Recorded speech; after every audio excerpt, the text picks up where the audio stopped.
हाँ जी, नैक्सट है रिस्पॉन्स टू स्टिमुली। कहते stimulus is a change in the environment to which an organism react.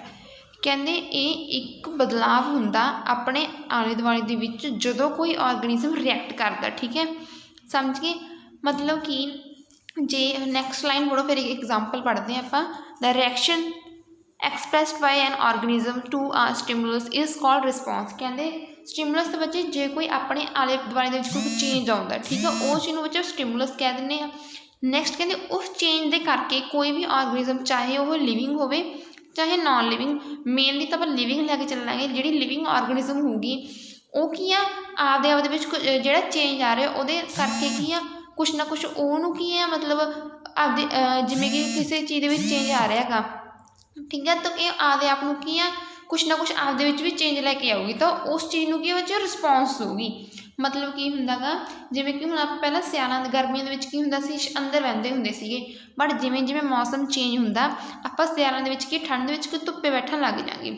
स्टिमुला की होया कि जिहड़ा मौसम का चेंज आया आपां उहनूं मौसम के रिस्पॉन्स नूं चेंज जिहड़ा मौसम का चेंज होया उहनूं की रिस्पॉन्स दिता, जिहड़े आपां अंदर बहिंदे हुंदे सी हुण कमरे तो बाहर आ गए धुप्प दे विच बैठण लग गए।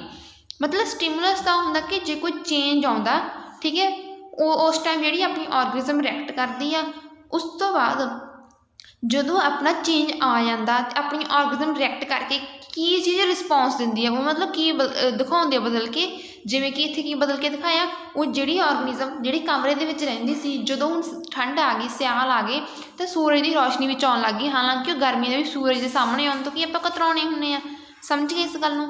You withdraw your hand on touching a hot pot. कहते तुसीं किसी भी गर्म चीज़ से है ना किसी भी गर्म चीज़ से हथ लाने हो, कहते in this hot pot is a stimulus. कहते जी गर्म भांडा थोड़ा स्टिमुलस आ, मतलब कि पहला ठंडा भांडा सी फिर वो गर्म होया, इस गर्म के करके ही की है तुसीं की करोगे हथ पिछे करोगे, जिहदे करके रिएक्शन हो रही हो, जिहदे करके कि आपां अपने आप विच बदलाव लिया सकीए, उहनूं आपां कहने स्टिमुलस कह दिंदे आ। कहते इस withdrawing of hand is the reaction और रिस्पॉन्स। कहते फिर अपना हथ की तुसीं उत्थों चक के पिछे लैके जाओगे, उस चीज़ बच्चे फिर रिएक्शन या रिस्पॉन्स कह दिंदे आ।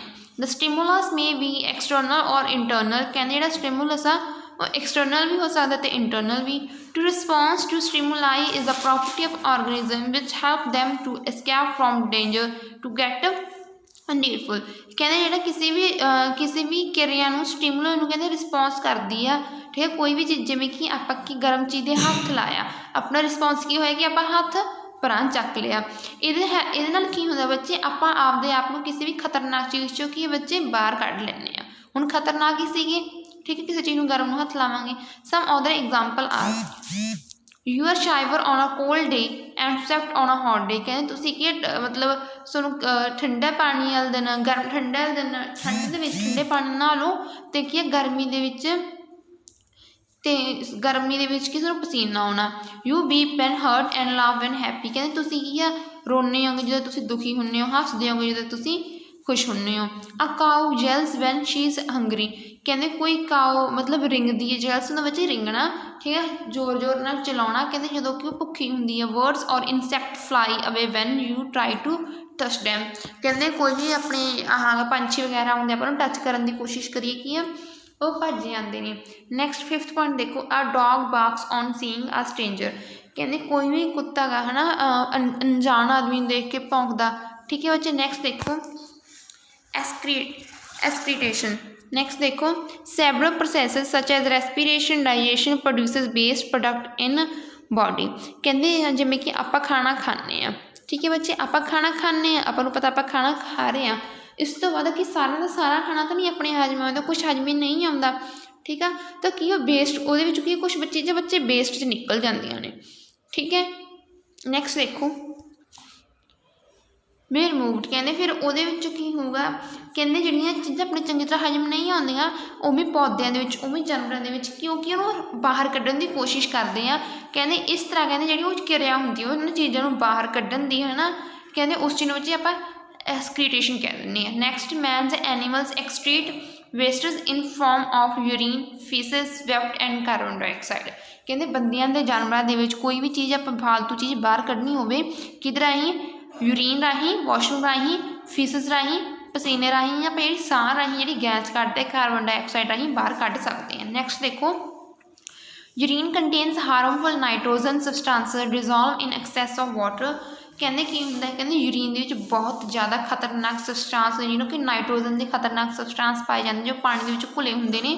ਠੀਕ ਹੈ ਬੱਚੇ, in separated out by kidneys in the form of urine. ਕਹਿੰਦੇ ਇਹਨਾਂ ਜਿਹੜਾ ਯੂਰੀਨ ਹੁੰਦਾ ਆਪਣੇ ਵਿੱਚ ਕਿਡਨੀਜ਼ ਤੋਂ ਬਣਦਾ ਹੈਗਾ। ਅਨਡਾਈਜੈਸਟਡ food is ਐਕਸਪੈਲਡ out the elementary canal as fees. ਕਹਿੰਦੇ ਜਿਹੜਾ ਵਾਧੂ ਦਾ ਖਾਣਾ ਜੋ ਕਿ ਆਪਣੇ ਹਜਮ ਨਹੀਂ ਹੋਇਆ ਹੁੰਦਾ ਉਹਨੂੰ ਕੀ ਆ ਆਪਾਂ ਕੀ ਆ ਆਪਣੀ ਐਲੀਮੈਂਟਰੀ ਕਨਾਲ ਦੇ ਥਰੂ ਕੀ ਆ ਬਾਹਰ ਕੱਢ ਦਿੰਦੇ ਹਾਂ। excess of salt and water are excreted from the pores of our skin in the form of sweat। ਕਹਿੰਦੇ ਆਪਣੇ ਸਰੀਰ ਦੇ ਵਿੱਚ ਜਾਂ ਵਾਧੂ ਦਾ ਪਾਣੀ ਵਗੈਰਾ ਹੋਵੇ, ਸੋਲਟ ਵਗੈਰਾ ਹੋਵੇ ਕੋਈ ਵੀ, ਕਹਿੰਦੇ ਆਪਣੇ ਸਕਿਨ ਦੇ ਜਿਹੜੇ ਪੋਰਸ ਹੁੰਦੇ ਬੱਚੇ ਮੋਰੀਆਂ ਹੁੰਦੀਆਂ ਹਲਕੀਆਂ ਹਲਕੀਆਂ, ਕਹਿੰਦੇ ਉਹਨਾਂ ਦੇ ਜਦੋਂ ਆਪਾਂ ਪਸੀਨਾ ਆਉਂਦਾ ਉਸ ਟਾਈਮ ਬਾਹਰ ਨਿਕਲ ਜਾਂਦਾ। Carbon dioxide along with water vapour and heat. ਕਹਿੰਦੇ ਜਿਹੜੀ ਕਾਰਬਨ ਡਾਈਆਕਸਾਈਡ ਆ ਪਾਣੀ ਵਗੈਰਾ ਦੇ ਨਾਲ ਤੇ ਹੀਟ ਨਾਲ ਕੀ ਆ ਬਾਹਰ ਨਿਕਲ ਜਾਂਦੀ ਜਾਂ ਆਪਾਂ ਸਾਹ ਲੈਂਦੇ ਹਾਂ। ਨੈਕਸਟ ਦੇਖੋ, ਪਲਾਂਟਸ ਆਲਸੋ ਐਕਸਟ੍ਰੀਟ ਔਰ ਸੀਕ੍ਰੇਟ ਵੇਸਟ ਪ੍ਰੋਡਕਟ। ਕਹਿੰਦੇ ਜਿਹੜੇ ਪਲਾਂਟਸ ਨੇ ਉਹ ਵੀ ਆਪਣਾ ਕੀ ਵੇਸਟ ਪ੍ਰੋਡਕਟ ਬਾਹਰ ਕੱਢਦੇ ਨੇ। ਕਿਵੇਂ? ਕਹਿੰਦੇ ਉਹ ਮਤਲਬ ਦੇ excrete water vapours and carbon dioxide through stomata present in leaves. ਕਹਿੰਦੇ ਉਹ ਕੀ ਕਰਦੇ ਨੇ ਬੱਚੇ, ਜਿਹੜਾ ਪਾਣੀ ਵਗੈਰਾ ਹੁੰਦਾ ਹੈ ਨਾ, ਜਿਹੜਾ ਪਾਣੀ ਵਾਧੂ ਦਾ ਪਾਣੀ ਵਗੈਰਾ ਹੁੰਦਾ ਗਾ, ਠੀਕ ਹੈ, ਅਤੇ ਜਾਂ ਕਾਰਬਨ ਡਾਈਆਕਸਾਈਡ ਵਗੈਰਾ ਹੁੰਦੀ ਹੈ ਪੱਤਿਆਂ ਦੇ ਵਿੱਚ ਇੱਕ ਸਟੋਮਾਟਾ ਹੁੰਦਾ, ਛੋਟੇ ਮੋਰੀਆਂ ਹੁੰਦੀਆਂ ਪੱਤਿਆਂ ਦੇ ਵਿੱਚ ਜੋ ਪਰ ਉਹ ਨੇਕਡ ਆਈਜ਼ ਨਾਲ ਨਹੀਂ ਦਿਖਦੀਆਂ ਹੈਗੀਆਂ, ਆਪਾਂ ਉਹਨੂੰ ਮਾਈਕਰੋਸਕੋਪ ਦੀ ਹੈਲਪ ਨਾਲ ਦੇਖਦੇ ਹਾਂ। ਉਹਨਾਂ ਰਾਹੀਂ ਕੀ ਬੱਚੇ ਬਾਹਰ ਕੱਢ ਦਿੰਦੇ ਨੇ।